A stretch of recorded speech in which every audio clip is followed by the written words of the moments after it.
আপনি আচরি ধর্ম জীবেরে শেখায়, আপনি না আচরিলে শেখানো না যায়। 7 দিনব্যাপী ভাগবত পাঠ অনুষ্ঠান খয়রাশোলে পাঠ করেন বৃন্দাবনের মহারাজ গোবিন্দ বল্লভ শাস্ত্রীজি। বীরভূম জেলার খয়রাশোলে সংশ্লিষ্ট ভাগবত কমিটির উদ্যোগে ও পরিচালনায় 7 দিনব্যাপী শ্রীমদ্ ভাগবত পাঠের অনুষ্ঠান আয়োজিত হয়। প্রতিদিনই খয়রাশোল এলাকা ও পার্শ্ববর্তী একাধিক ব্লক ও থানা এলাকার বিভিন্ন গ্রাম থেকে এবং প্রতিবেশী রাজ্য ঝাড়খণ্ড থেকেও প্রতিদিন হাজার হাজার ভক্তরা উপস্থিত হন ভাগবত পাঠ শোনার জন্য ও মহারাজজিকে কাছে থেকে দেখার জন্য। খয়রাশোলের গোষ্ঠডাঙ্গা ময়দানে তা আয়োজিত হয়।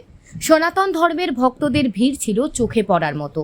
প্রত্যেক দিন উপস্থিত সকল ভক্তদের প্রসাদ বিতরণ করা হয়।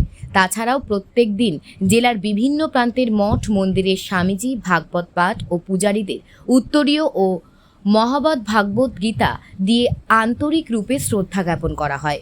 ভাগবত পাঠের 7ম দিনেও অনুষ্ঠান শেষে হাজার হাজার ভক্ত অনুরাগীদের প্রসাদ যোগে আপ্যায়িত করা হয়। এমন মহতী উদ্যোগে আয়োজনের প্রশংসাও করেন উদ্যোক্তাদের ধন্যবাদ জানান ভক্তরা।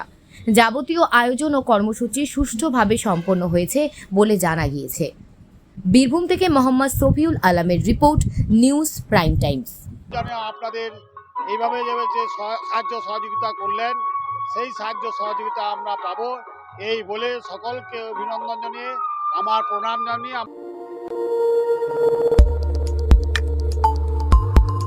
দেখতে থাকুন নিউজ প্রাইম টাইমস, আপনাদের সাথে আপনাদের পাশে।